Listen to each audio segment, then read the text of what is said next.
लोक कोणी कुठं कुठं काय काय भेटत होते, कोणत्या रूम मध्ये भेटत होते, कोणते सँडविच खात होते, लोणीचे सँडविच खात होते, कोणी लोणी लावून खात होते, असे लोक या माध्यमातून कळाले. आता त्यांच्याकडे रिपोर्ट आहे आणि आमच्या सर्वसामान्य लोकांनाही दिसत होते कोण काय म्हणत होतं, कोण काय म्हणत होतं लक्ष राहू द्या, कोणी काय म्हणत होतं भाऊ व्यवस्थित बटन दाबा, असे जे लोक आहे या लोकांकडे आता दादांनी पाहिलं पाहिजे.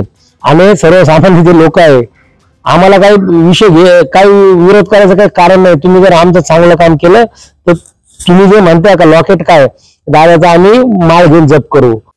कारण जो शिर्डीचा बेस आहे, जो शिर्डीचा बेस हा हार फुल विक्री असेल, जे छोटे छोटे व्यापारी आहे जे रोडवर व्यवसाय करतात ते व्यापारी असतात, ते कमीत कमी शिर्डीत 80% लोक आहे.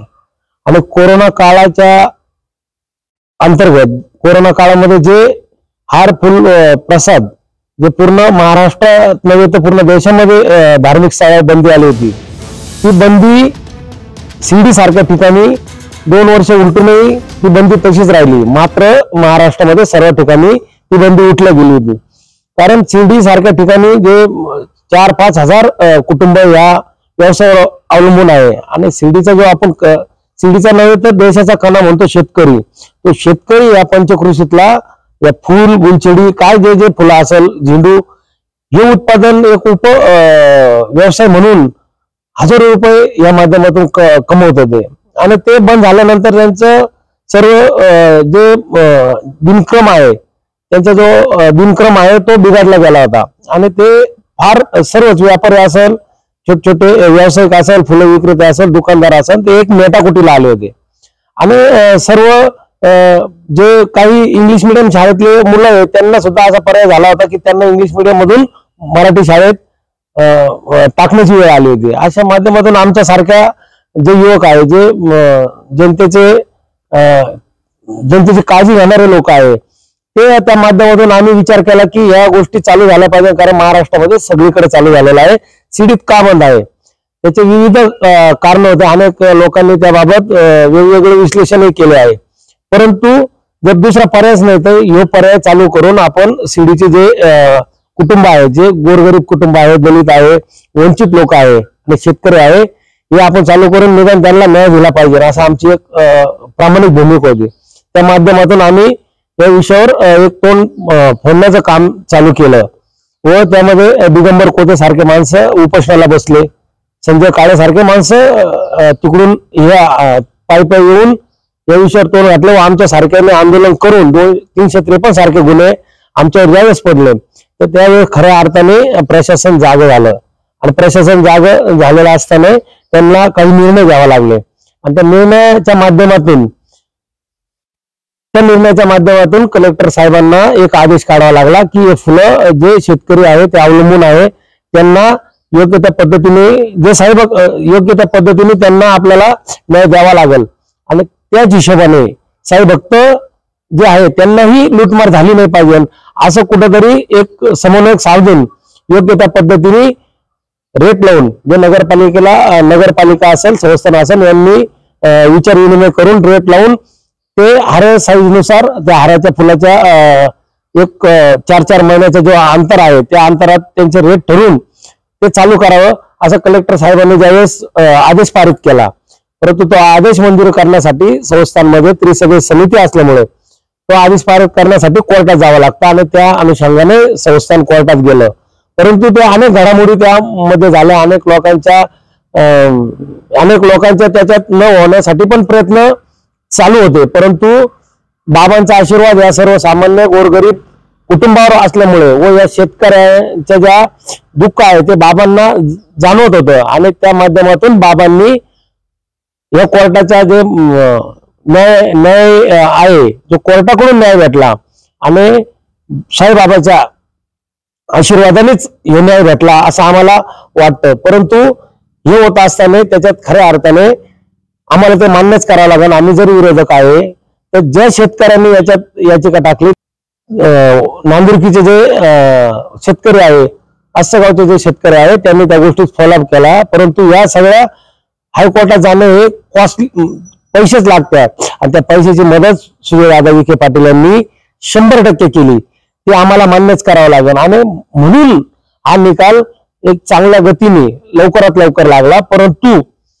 परंतु या सर्व गोष्टी जरी चालू झाल्या, पण जे आपल्यावर कलंक आहे, जे लोक म्हणत होते की याच्यात लुटमार होती, आपणही आता जे या व्यवसायामध्ये लोक आहेत त्यांनी आता समजून घेतलं पाहिजे की आता जरी बाबांनी आशीर्वाद दिलेले, जरी डॉक्टर बाबासाहेब आंबेडकरच्या संविधानानुसार हे न्याय भेटलेला आहे तो सुजय दादाच्या आर्थिक मदतीने, कारण ती आर्थिक मदत ही महत्वाचीच असते, त्या मदतीने हे न्याय भेटला आहे. परंतु या सगळ्या गोष्टीचं आपणही गांभीर्य लक्षात घेऊन ह्या पुढील काळात आपण जे साई भक्त आहे त्यांना योग्य त्या पद्धतीने, योग्य त्या रेटने आता आपण हार प्रसाद फुलं हे दिले पाहिजे. कारण आता परत ह्या पुढील चान्स मला वाटत नाही की भेटेल, कारण जे भेटलं त्याच्यात आता आपण समाधानी राहून ज्या लोकांनी आपल्यासाठी प्रामाणिक मदत केली त्या लोकांचं ज्या लोकांची आहे त्या पद्धतीने इज्जत जशीच राहिली पाहिजे असं मला वाटतं. जेणेकरून काही लोक नावं ठेवणारे आहेच, काही लोक या गोष्टीत बोट घालणारे आहेच, आणि त्या लोकांच्या माध्यमातून जर काही चुकीचं आपणच घडवलं नाही तर लोकांना सांगायला काही कारण राहणार नाही. त्या हिशोबाने आता आपण व्यवसाय हा प्रामाणिकपणे केला पाहिजे. त्याच पद्धतीने आम्ही आता 2 दिवसानंतर हे सर्व जे दुकानदार असेल, फुल विक्रेते असेल, जे गाईड्स पॉलिसी करणारे लोक असेल, काही शेतकरी असेल, आम्ही सर्व एक मीटिंग घेऊन प्रामाणिकपणे जे सुजय दादांनी प्रामाणिक जो आम्हाला निवडणुकीच्या आधी जो शब्द दिला होता की तुम्ही काळजी करू नका, मी 100% याच्यात हात घालतो आणि हे पूर्ण करतो, कोणी जरी विरोध केला तरी मी त्याची पर्वा करणार नाही, जो शब्द होता तो त्यांनी खऱ्या अर्थाने पाळला. आणि निवडणूकच्या आधी 2 दिवस आधी जो निकाल लागला आणि चालू करण्याला काही प्रोसिजर होत्या, त्या प्रोसिजर अर्जंटली पूर्ण करून काल 12/12/2024 रोजी त्यांनी जे उद्घाटन केलं त्या गोष्टीचं मलाही आमंत्रण होतं, पण काही कारणास्तव मी तिथं जाऊ शकलो नाही. आणि त्यांनी ते फुलं चालू केले. गोरगरीब जे आहे, जे वंचित लोक आहे, जे शेतकरी आहे, खऱ्या अर्थाने यांचं पोट भरलं म्हणजे आपल्याला जे पुण्य लाभतं ते पुण्य मात्र त्यांना 100% लाभणार आहे. कारण आम्ही डायरेक्ट त्यांच्याशी कनेक्ट झालो होतो, त्यांनी त्या गोष्टीचं गांभीर्य ठेवून त्या गोष्टी चालू केल्या. परंतु मी सर्वसामान्य लोकांना पण माझं सांगणं हेच राहील की तुम्ही आता जी तुमची अडचण आहे, ज्या तुमच्या गरजा आहे, त्या गरजा तुम्ही त्यांना सांगितल्या पाहिजे. जेणेकरून याच्या मागील ज्या काळात जे झालं की आपण एखाद्या व्यक्तीला सांगत राहिलो आणि त्या व्यक्तीने ती गोष्ट त्याच्या सोयीप्रमाणे सांगितली, त्याच्या पद्धतीने सांगितली, त्याच्यामुळे सर्वसामान्याचे काम कदाचित झाले नसेल. परंतु आता त्यांनी जो शब्द अनेक ठिकाणी शब्दही दिला की ज्याचं काम असेल त्यांनी माझ्याकडे यावं, मी ते पूर्ण करेन. आणि जो मला अनुभव आहे की जो शब्द आम्हाला दिला तो त्यांनी काल पूर्ण केला. म्हणून आम्ही आता असं ठरवलेलं आहे की जरी विरोधक असेल, कारण चुकलं तर आम्ही 100% विरोध करतोच आहे, करत राहणार आहोत, याच्या आधी केलेला आहे. परंतु चांगलं काम केलं तर आम्हालाही योग्य माणसाचा जे आहे ते योग्य आहे ते योग्य म्हणायला आमच्यासारखे तयार आहे. आणि त्या हिशोबाने आम्ही त्यांची जशी तारीख भेटेल त्या दिवशी आम्ही त्यांची पेढे तुला सार्वजनिक ठिकाणी आम्ही करणार आहोत. तर त्यांचं ते कारण, जे पेढे तुला करण्याचं कारण ते योग्यच आहे, कारण त्यांनी अनेक लोकांचा विरोध घेऊन त्यांनी हे पूर्ण केलेलं आहे. आणि ते पूर्ण केलं तर ते ह्या गोरगरिबांसाठी केलं, आणि त्या गोरगरिबाने त्यांची जाणीव ठेवून आम्ही त्यांची पेढे तुला करणार आहोत. खरं तर चांगलं काम करणाऱ्याला चांगलं म्हणलं पाहिजे. आणि खऱ्या अर्थाने त्यांनी ज्या पद्धतीने ही गोष्ट चालू केली, त्यांच्यावर कोणत्या पद्धतीचा प्रेशर होता, कोणत्या पद्धतीने त्यांनी चालू केलं याची मला जाण आहे. कारण ही प्रक्रिया अशी सरळ नव्हती, ही प्रक्रिया खूप खडतर होती. अनेक लोकांचे त्याच्यात विरोध होता, अनेक लोकांनी प्रेशराईज होतं, तरी त्या सगळ्या गोष्टीला धुडकवून त्यांनी जो कोर्टाचा निर्णय असेल, शेतकऱ्यांना जी मदत आहे, जी आर्थिक मदत केली, अनेक तारखेच्या वेळेस त्यांनी फॉलोअप घेतला, वेगवेगळ्या पद्धतीने त्यांनी यंत्रणा राबवली. त्या यंत्रणेने माध्यमातून जर गोरगरीब, दलित, दुबळे जे लोकांना खऱ्या अर्थाने गरज आहे, कारण या व्यवसायाशिवाय त्यांना पर्याय नाही, अशा लोकांचं जर पोट भरत असेल आणि ते पोट भरण्याची जी मानसिकता, जी त्यांचं लाईफ आहे ती जर व्यवस्थित होत असेल तर काहीच हरकत नाही की अशा व्यक्तीचं लॉकेट घालणं आणि अशा व्यक्ती जे आहे, जे मी बोललो पण होतं मागील काळात, की जर चांगलं काम केलं गोरगरिबाचं तर अशा माणसाचं लॉकेट घालायला काही हरकत नाही. परंतु आपण शिर्डी सारख्या ठिकाणी अनेक लोकांचं बघतो आहे, त्यांच्या माध्यमातून करोडो रुपयाचं काम करत आहे, करोडो रुपये त्यांचा फायदा करून घेत आहे, परंतु त्यांचं मात्र नाव घेत नाही. त्यांच्या माध्यमातून अनेक प्रकरण ते क्लिअर करून घेत आहे, परंतु त्यांचं नाव घेत नाही. हे दुर्दैवी विषय आहे. परंतु आमच्यासारख्या गोरगरिबाचा एवढा पोटाचा विषय मिटवला काही हरकत नाही, आम्ही त्यांचं लॉकेट घेऊ. जे फायदा करून जरी जप करत नसेल, ते फायदा करून जरी नाव घेत नसेल, तर आम्ही सांगतो आम्ही जप करू. कारण एवढा मोठा जर फायदा आमच्यासारख्या गोरगरिबाचा केला तर आम्ही नक्कीच त्यांना निवडणुकी काळात त्यांचं जो वातावरण होतं, तर आम्ही असं आमच्यासारख्याचा जर एवढा मोठा फायदा केला असता तर आम्ही असं सांगितलं असतं की दादा तुम्ही सीडी परिसर सोडा, तिकडे 28 गावं बघा, आम्ही हे परिसरातील सर्व आम्ही क्लिअर करतो, असं आम्ही त्याला आवर्जून सांगितलं असतं. परंतु तसं नाही, परंतु तशी मानसिकता नाही. काम करणं सोडून देणं ही जर मानसिकता या लोकांची असेल तर ही फार चुकीची आहे. कारण जे चांगलं करतं त्या पद्धतीने आम्ही 100% जर एखाद्या त्यांच्या किमतीप्रमाणे, कारण दादाची किंमत फार मोठी आहे, ज्याला माहित आहे त्याला माहित आहे, त्या किमतीप्रमाणे जर एखादा मला जर लॉकेट देत असेल आणि ते लॉकेट घालायला असेल तर अशा चांगलं काम करणाऱ्या माणसाचं घालायला काही हरकत नाही असं मला वाटतं. खऱ्या अर्थाने विरोधकाचाही चांगलं गुण घेणं हे विचार करण्यासारखं आहे. कारण खऱ्या अर्थाने खरोखर तिथं जर एवढा मोठा पराभव झाला आणि त्या पराभव पचून त्यांनी इथं त्यांच्या वडिलांसाठी जे इथं बॅकग्राऊंड तयार केला, जो ग्राउंड तयार केलं, ते खऱ्या अर्थाने वाखाणण्याजोगं होतं. म्हणजे त्या व्यक्तीने आपल्या स्वतःचा हाराची पर्वा नाही करायला. कारण अनेक नगरपालिकेमध्ये पडलं तरी डिस्टर्ब माणूस होतं आणि महिना 2-2, 5-5, 10 महिने घराच्या बाहेर निघत नाही. परंतु त्या क्षणी पडलेला माणूस त्या क्षणी इथं त्यांनी मिटिंगा चालू केल्या, स्वतः लक्ष घातलं, त्यांना ज्या गोष्टी कळाल्या का इथं काय प्रॉब्लेम आहे, काय अडचणी आहे आणि काय चुकीचं घडलेलं आहे, त्या गोष्टी त्यांनी त्या 2-3 महिन्यात त्या सुधारणा केल्या. डायरेक्ट सर्वसामान्य जनतेला कनेक्ट झाले. अनेक गणपती असेल, गणेश उत्सव असेल, नवरात्र असेल, त्या प्रत्येक ठिकाणी ते स्वतः गेले. कारण त्या गोष्टीचं त्यांना गांभीर्य होतं की इतर लोक एकमेकाच्या उलाढालीमध्ये कुच्चा मोडण्याच्या नादात आपलं नुकसान होत आहे. आणि जे लोकांना सर्वसामान्याचं काम करायला पाहिजे होतं त्या लोकांनी मात्र काम केलं नाही हे त्यांच्या लक्षात आलं आणि स्वतः त्यांनी त्यांची यंत्रणा वापरून या सीडी परिसर असेल, राहता असेल, या ठिकाणी स्वतः यंत्रणा वापरून त्यांनी योग्य त्या पद्धतीने विजय मिळवला. आणि खऱ्या अर्थाने तो विजय मी कोणाचा म्हणू शकत नाही, तो विजय खरोखर त्यांच्या मेहनतीचा म्हणावा लागेल. कारण त्या व्यक्तीने खऱ्या अर्थाने इथं 12-20 तास तुम्ही म्हणता, परंतु माझ्या माहितीप्रमाणे ते कंटिन्यू जेव्हा फोन येईल तेव्हा फोन करतील तेव्हा ते तयार होते फोन उचलण्याला. असं काही चर्चेत आम्हाला पण लक्षात आलं. खरोखर त्यांची जी मेहनत आहे, जी मेहनत वाखाणण्याजोगी आहे आणि त्या मेहनतीचा अनुभव आमच्यासारखे विरोधकही घेतील की केलं तर काय केलं पाहिजे, कसं पळायला पाहिजे, कोणत्या पद्धतीने वातावरण तयार केलं पाहिजे, ते खऱ्या अर्थाने सुजयदादा विखे पाटील यांच्याकडून शिकलं पाहिजे. खरं तर जिथं असलं पाहिजे तिथं प्रामाणिक काम केलं पाहिजे. आम्ही विरोधात काम केलं, आम्ही आमच्या हिशोबात काम केलं. त्या माध्यमातून तुम्ही बघितलं 8-9 हजार काही यंत्रणा नसताना मतदान पडले. ते खऱ्या अर्थाने विश्लेषक करण्याचं काम जे केलं पाहिजे. एवढं विरोधात मतदान गेलं कसं आणि कशा पद्धतीने गेलं.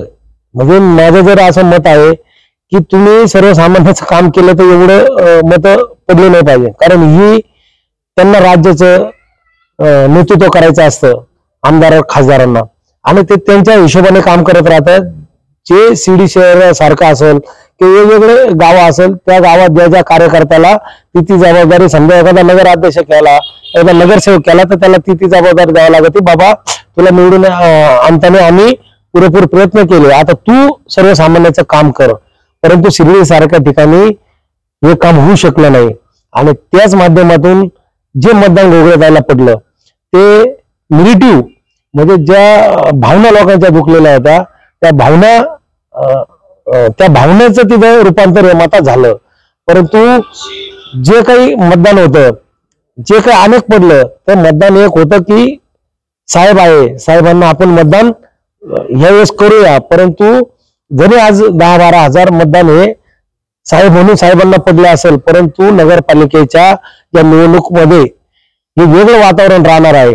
कारण नगरपालिकेमध्ये जे लोकल लोक आहेत त्यांच्यावर लोक फार नाराज आहे. जरी हा 2-3 हजारचा लीड सीडी मध्ये भेटला आहे, तो कोणत्या माध्यमातून भेटलेला आहे की चला साहेब आहे, साहेबांना आपण देऊयात. परंतु ह्या ज्या लोकल लोकांनी जे काम केलं नाही, अनेक लोक अनेक माध्यमातून या व्यवसायिकांना सोडावं लागले. काही वेगवेगळे जिथं बिझनेस करणारे लोक आहेत त्यांना बिझनेस सोडून जावं लागले. त्याचं कारण काय, काय इथलं नियोजन नाही. इथलं वेगवेगळ्या जे आपण करायला पाहिजे ते करण्याचं सोडून बाकीचेच उद्योग करत राहतात. त्याच्यामुळे हे जे आहे याचा परिणाम अजूनही नगरपालिकेमध्ये अजून वेगळ्या पद्धतीने जर झाला तर आश्चर्य वाटायचं काही कारण नाही. आणि मला असं काही अजून एक असं वाटतं, जर समजा दादांनी एवढ्या या लोकांना अनेक पद्धतीचे काम केले, अनेक पद्धतीचे त्यांचे जे जे प्रॉब्लेम आहे ते गुंतागुंती आहे त्या दादांनी सोडवलेले आहेत, तरी सुद्धा जर असं होत आहे, जरी या अशा गोष्टी होत आहे, तर दादांनी आता माझ्या तर असं वाटतं जसं राहत्यामध्ये 5 वर्ष सोडून दिले होते, तसं दादांनी आता म्हणावा की तुमची निवडणूक आता तुम्ही लढवा, तुमची निवडणूक तुम्ही लढवा, तुमच्या बेसवर लढवा, तुमच्या चेहऱ्यावर लढवा, असं आता म्हणण्याची वेळ आलेली आहे. कारण आपण एक्झाम्पल सोसायटीमध्ये बघितलं. सोसायटीमध्ये काय झालं, सोसायटीमध्ये दादांनी फक्त सोडून दिलं तर त्याचा परिणाम 17-0 झाला. त्याच्यापेक्षा पण भयानक हे या नगरपालिकेमध्ये होण्याचे संकेत हे ह्या विधानसभेच्या निवडणुकीमध्ये झालेला आहे. आणि राहिला विषय थोरात साहेबांचा, थोरात साहेब जे पडले त्याची हळहळ मात्र महाराष्ट्रातील सगळ्यांना झाली, विरोधकांना झाली. परंतु ह्या वातावरणामध्ये जे रिझल्ट आहे तो रिझल्ट मात्र मान्य करावाच लागतो. जो पडलेला ते मान्य करावाच लागत पडलेला आहे. परंतु का पडला याचं विश्लेषण मात्र आपण करून घेऊ. पुढील काळात कसं चांगलं करता येईल त्या पद्धतीने आपण केलं पाहिजे. बरेचसे जण डिस्टर्ब झाले आणि मी ज्यावेळेस नगरपालिकेमध्ये नगरसेवक म्हणून पडलो, तर पडल्यानंतर मी जो अभ्यास केला त्या अभ्यास करून मी कुठेतरी थांबलो नाही. अनेक जण थांबले पडल्यानंतर, ते परत या प्रक्रियेमध्ये राहिले नाही. परंतु जी मानसिकता तयार केली ती मानसिकता आता या सर्वसामान्य कार्यकर्त्यांनी जे डिस्टर्ब झालेले त्यांनी तयार करावी आणि पुढील काळामध्ये जोमाने कामाला यावं. कारण जसा जसा दिवस बदलतो तसं जसं वातावरण बदलत चालतं आणि जे वातावरण तयार करायचं असेल तर मी पुन्हा एकदा सांगेल की सुजय दादाच्या जी प्रक्रिया आहे ती प्रक्रिया नेहमी लक्षात ठेवा.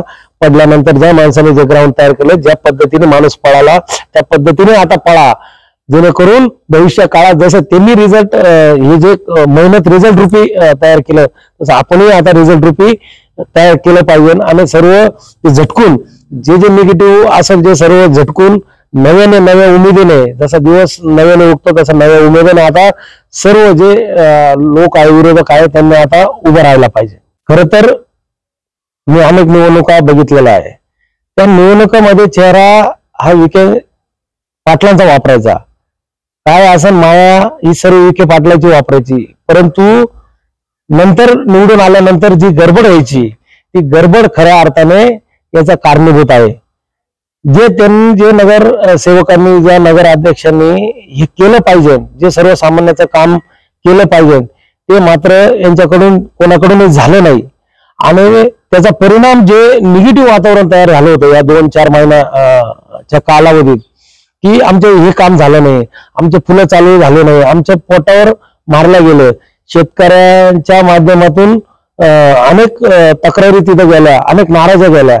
आणि ज्या लोकांच्या नाराजी, ज्या लोकांच्या तक्रारी दादाला करायच्या असायच्या ते लोकच त्या गाडीत बळजबरी म्हणावा किंवा काय म्हणावं ते बसेला असायचे. आणि तिथं कोणी वेळा तरी तक्रारीचा जो गेलेला माणूस नाविलाजाने त्याला काही नाही म्हणावं लागायचं.